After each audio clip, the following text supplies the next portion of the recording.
Takže vítaj, Šimon. Čau, čau. Čo si nám to dneska doniesol?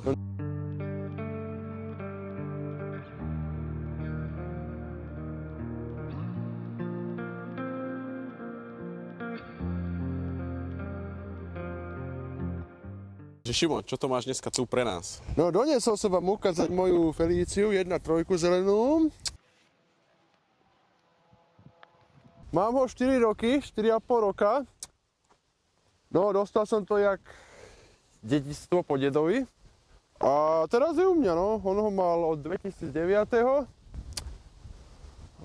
A ty kokos, vtedy to bola bomba, ty kokos, vtedy, keď si doniesol domov, to bolo ako niečo nové, ako nová liga, ty kokos, takéto auto doniesol domov. Ako si otvoril kapotu a videl si, že MPI, ty kokos, to bolo normálne, že niečo nečakané, že multi-point injection, hej. Viacbodové strekovanie, ty kokos, to nebolo ako staré favority alebo Škodovky, že karburátor, toto už bolo budúcnosť Siemensu, vieš.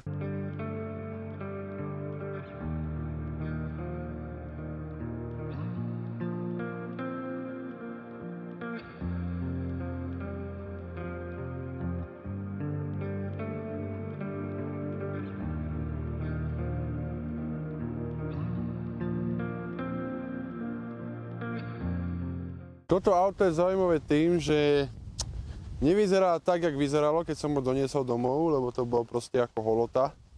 To bol úplná socka paket, nič tom nebolo. To nehovorím, že teraz v tom nejaké extra vymoženosti sú, ale teraz už sú tam napríklad elektrické zrkadlá, potom palubný počítač, ktorý ti ukazuje spotrebu, čas jazdy, vonkajšiu teplotu, takéto všelijaké vymoženosti.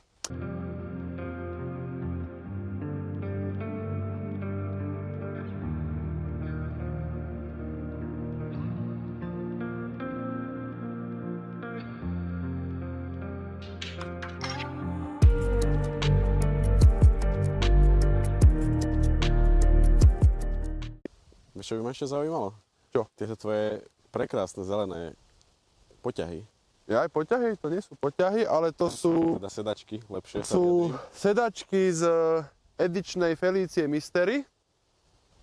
A sú aj k tomu, keď si všimneš, tak sú tomu aj tapacíre Mystery. Ono to malo komplet zelený takýto interiér. A to bolo vlastne v takej istej farbe Felície, jak tie sedačky. Máš aj dosť zaujímavú radiacu páku. Ja, hej, to som si dorobil. Takú... Som si navaril na šroub maticu a hore som si dal tú rýchlostnú páku. Ja som to predtým mal vo starej Škodovke 105.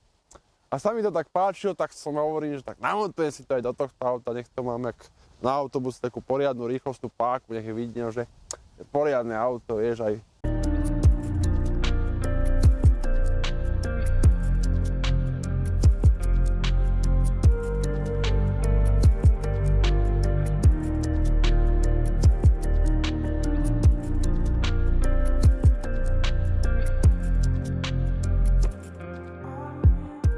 Všimol som si, že tu máš nálepky z rôznych zrazov. Jasné. Čiže... Niektoré sú z takých veterán zrazov, ale... zrazy, áno. Ale tu mám ešte ďalšie nálepky zo zrazov, takže toto je auto už také na víkendovky, na také užívanie sa, nie na ničenie. Čiže sa ho nechce zbaviť vôbec? Nie, nepripadá do úvahy v žiadnom prípade.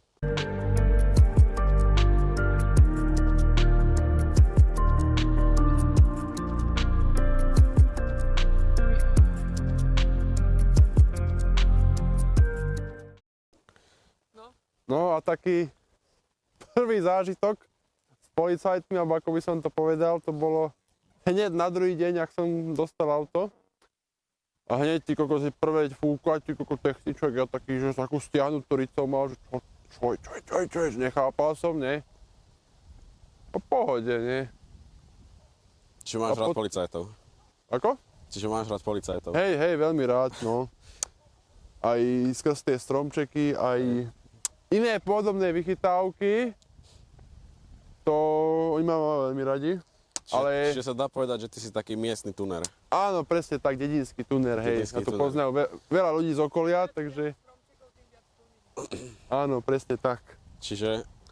Ale ja viem o tebe, že ty máš ešte jednu Felíciu. Áno, hej, mám Že ešte jednu doma žltú, hej, toto je taká garážová uloženka.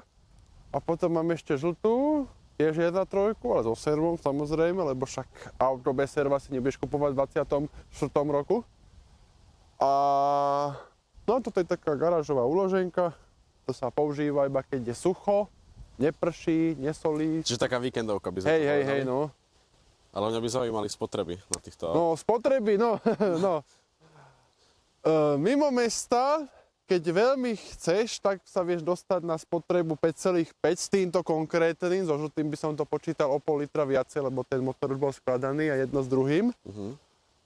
Ale priemerka kombinovaná dajme, že 6,5 a v meste 7,5. To je... Čiže to je skoro nič. No, skoro nič, no. Tak oproti 1.6 to je... To nežere toľko, no. Hej, no len keď máš... No, keď máš ťažkú nohu na plyne, tak to je tak to veľký žere. rozdiel, no. Som počul také, že vie spraviť s Feliciou z 1.3 na plnú nádrž 200 km, takže a nádrž máš 42 litrov, takže úplne pohoda.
Mám na teba ešte posledné dve otázky.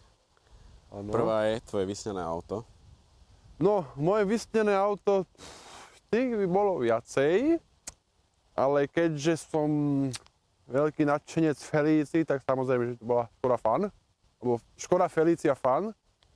Všetko v žltom, všetko kolesa, blatníky, nárazníky, všetko, na čo si pomyslíš. Sedačky, volant, rýchlostná páka, ručná páka na ručnú brzdu. Čiže taká limitovaná edícia. Hej, boli vyrobených nejakých 5 alebo 6 tisíc kusov, plus minus, teraz by som klamal. A z anglických pravostraniek bolo vyrobených nejakých 400 kusov iba. A posledná otázka, čo by si odporučil mladým šoférom? Kázal mladým šoférom, začiatočným, sa chcú naučiť šoférovať, tak kde si kúpia toto auto, akože proste toto je za mňa top 100 bodov. Lebo ako spotreba nie je veľká, malá, oproti nejakým Bavorákom a nemeckým Wagenom podobným, to je oveľa menej. Potom, náhradné diely, to máš všetko za babku, to proste ideš do autodielov, ideš urobiť generálku motora, tak tam šupneš mu 50 € na stôl a on ti dá všetky diely. Potom poistné, PZP, to je tiež malé oproti už, jak sa to zmenilo, tie všetky predpisy a čím máš väčší výkon motora, väčšiu váhu a tieto všetky hovadiny, tak už to je narastnuté. Tak toto je také stále auto, že ono stále, možno aj o 20 rokov bude stále lacné a každý si ho bude kúpovať, lebo to je Čiže taký auto. ideál pre tých 18 Áno, šoférov. presne tak. Nemá to servo, takže naučíš sa točiť tým volantom, takže nie, že jedným prstíkom sa budeš machrovať pred teskom, že haha, pozrite, čo mám za auto, nie. Prídeš pred teskom a ukážeš, aké máš svaly v rukách a vtedy sa ukáže, aký si správny šofér, či sa vieš otočiť na parkovisko bez toho, že by si sa musel zaprieť o dvere s nohami. Poznám z vlastných skúseností. Hej, no. Áno. A hlavne, keď máš širšie gumy, tak sa ešte na to oveľa lepšie s tým točí v úvodzovkách. Hej, no. No.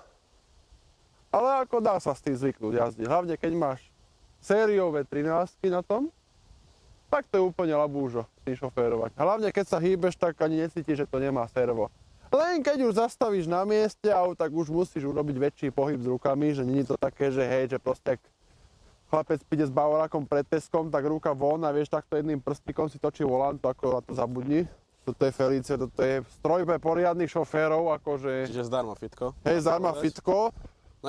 Nemusí si platiť prostú pernamentku, kúp si Presne Feliciu. tak a máš tam ešte aj saunu, však jak vo fitku ide sa proste vypotiť do toho auta, zavrie si okna, všetko. Ako top, vieš, ako zavrie si okna, tak vieš to rozkurovať aj na 50 stupňov, proste to nie je len tak, že proste vieš, v saune máš tiež 50-60 stupňov, vieš. A toto máš zadarmo, proste sadneš, naštartuješ a ešte, to je Felicia, tak ona kúri v kuse. Ono to kúri cez zimu, ono to kúri cez leto v každom ročnom období. Takže tam v tomto aute nikdy zima. Proste to máš saunu v lete, cez zimu, na jar, na jeseň, proste toto je pojazdná sauna. A každý hovorí, že že také obrázky, že sauna za euro, že do autobusu. Nie, to je zadarmo. Do tohto sadneš, ideš sa povoziť a spotíš sa griť. A vystúpiš s tým, že máš mokrý chrbát, taký mokrý flak na chrbte, no. A potom sa každý na teba pozerá, že čo, to nemá v aute klímu.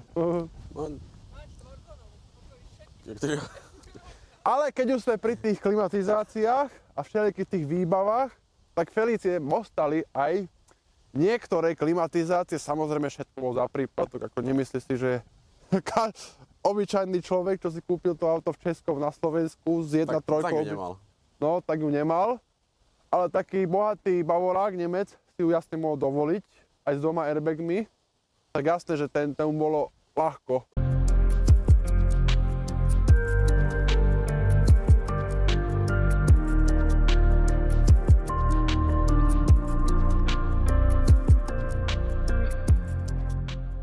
Dobre, ja ti veľmi pekne ďakujem a držím ti veľa úspešných kilometrov. Díky. To bol Šimon a jeho Felicia 1.3 MPI.